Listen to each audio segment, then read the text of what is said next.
Hello, my name is Ana de la Maza, and I will be presenting for my Mythbuster investigation. All autistic people have a savant skill.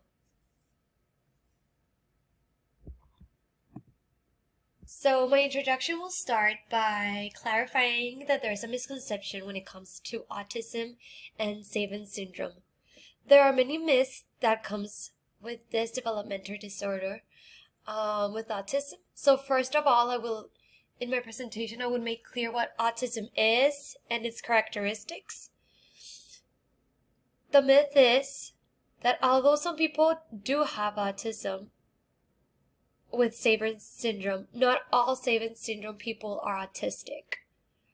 So we're going to talk about it a little bit more to see what that really means. So what is autism? Well, the most recent definition was published by the Diagnostic and Statistical Manual of Mental Disorders, the 5th edition. So, at first, there were many, we can say, developmental disorders that were considered to be different than autism. So, those were called the pervasive developmental disorders, which included 5.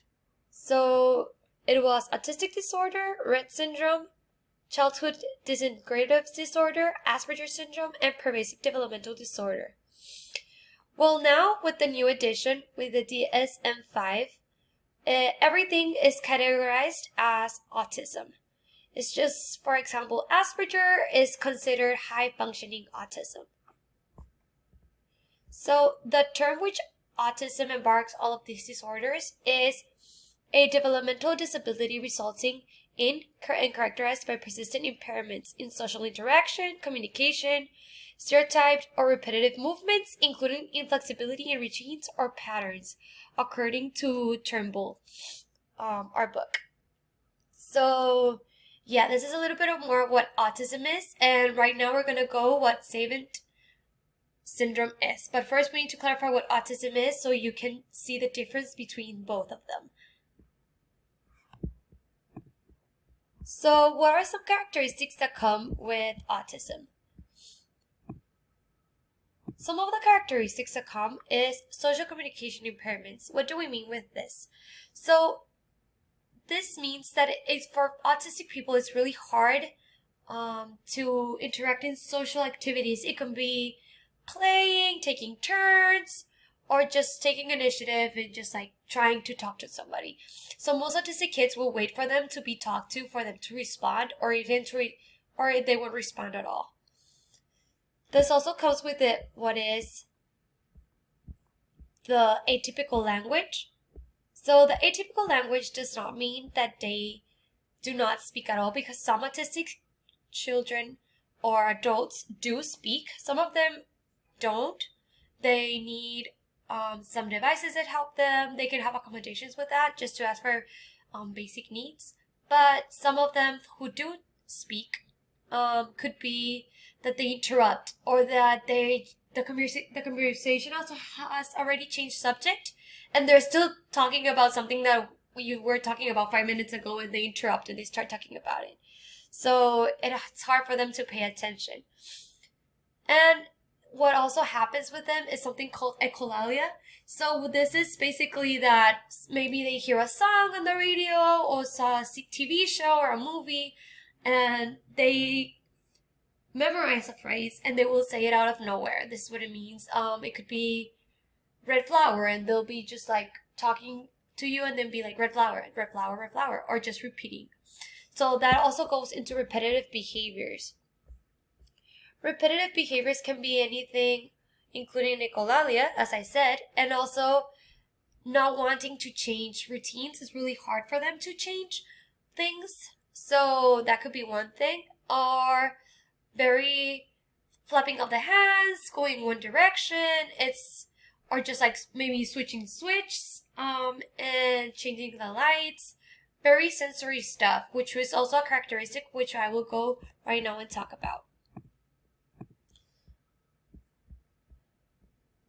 So, what are sensory sensory or movement disorder? As I said, this is very common that they flap the hands, that they move rock back and forth. It is very common for them. That's how they soothe, because that's very sensory for them.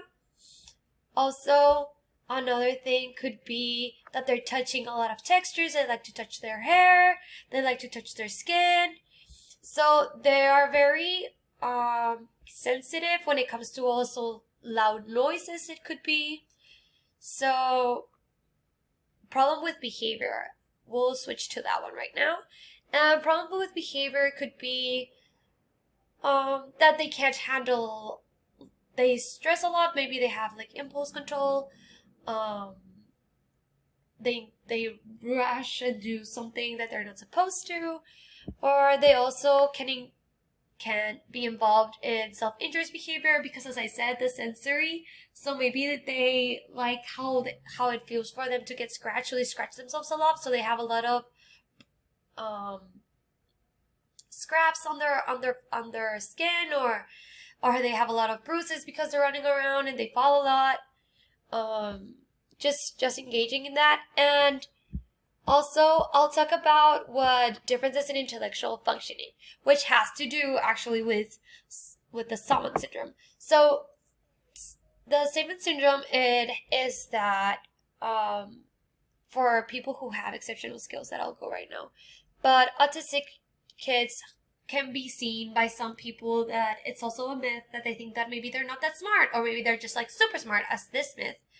So it's just 38% of children with autism were identified with having a intellectual disability, but also 38% of them have a higher IQ, of a really high IQ. So I mean, it's just both of them. 38% is about, their IQ is about 85 and above, and 38% are having less than 70 of IQ. So as I mean, and 24% is just in the middle borderline between 70 and 85. So it's just like you have all this range of normal, all the way. You have people that are very smart, you have people that have lower IQ, and that's how it goes. So some of the things I put here, some pictures, so you can see. So as you can see, this boy is putting all of his hand in his mouth. It is very common for them to do that. It is because they usually like to put a lot of things in their mouth. As I said, they're very sensory. So if you work in a clinic, as I do, with children with autism, we give them some things called like a chewy item, so they can put in their mouth and they hang in their neck and they can get it whenever they want. It's because it's more of a sensory thing, but it's something very common. Also, here's a link that will open and will lead you to 6 common autism behaviors. So very common. It's just some of the things that I said, but more into detail. So yeah. So now we'll do the Savant syndrome. Okay. So what is Savant syndrome? Savant syndrome is a rare condition in which an individual acquires a missing set or skill. It is highly unusual. The person usually has a developmental disease, such as autism disorder and an intellectual disability. We'll go a little bit more right now. As I said, some autistic individuals have Savant syndrome, but not all Savant syndrome have autism, because some have intellectual disabilities, and that's what differs from them. They have other causes to their Savant syndrome. Also, injury does it, so we'll go over that right now. So what are these amazing skills? It can come anything from music, art. They have extreme calendar calculations. They can paint beautifully, do amazing landscapes. It's amazing what these children can do. And adults as well. I mean, it's just this whole range. Because Savant syndrome is a developmental disorder, you're not born with it.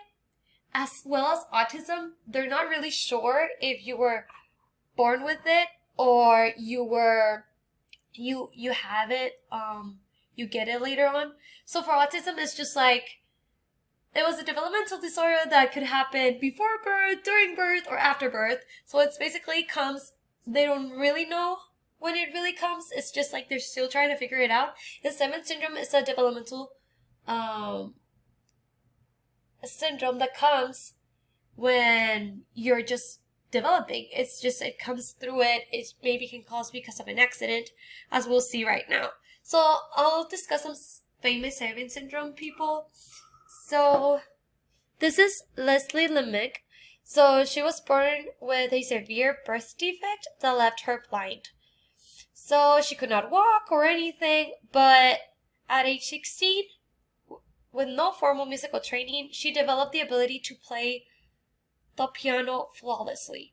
So this is a Sévin syndrome skill because she wasn't, her brain acquired the skill with so easily without so much effort as we do. So yeah, so Alonso Clemens is also a Sévin sculptor who suffered a severe head injury as a toddler. And now he can sculpt perfect 3D images of animals after only briefly seeing them on a TV screen. So this is crazy as well. I mean, it's amazing what the human brain can do and what happens with just, as it says, a severe head injury left him to be for his neurons to wire differently and acquire that skill. Orlando Serrell is also a Sévin for being struck in the head with a baseball at 10 years old. So he was hit also in the head, and which left him to perform complex calendar calculations and recall weather any given date since his accident. So that's what also happened. He could now do amazing math skills. As I said, it's very unusual, but it happens. And Stefan, he is actually autistic, and here's an example. As we said, the ones before were due to either a disability, an illness, or a really bad head injury. But Steven is autistic, so he was part of that percentage of autistic people who have Sévin syndrome. So he's able to draw accurate and detailed city landscapes. As a child, he was mute and communicating through his drawings.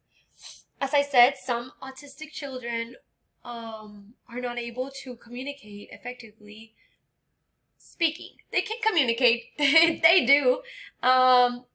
You can see them. They'll grab your arm. They'll try to get the message done of what they want you to do, or like acquire their basic needs. But it is like that. Okay. So the Sévin rate is 1 out of 10 are autistic individuals. 1 out of 10 of autistic individuals will have the Sévin syndrome. But as you can see, only less than 1% who have developmental disabilities will have Sévin syndrome. And less than 1% is with injuries. So that means that most of the people who have the Sévin syndrome are autistic, actually.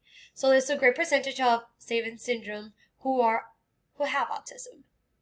So that's the difference between that's the difference between autism and Sévin syndrome, and how not all autistic individuals or people have Sévin syndrome, but as you can see, most of Sévin syndrome people are autistic, and it's just really rare for developmental disabilities and injury to give you Sévin syndrome, but it does happen. So thank you so much. This is my work cited, the pictures I cited, and also the information. So thank you so much, and have a great day.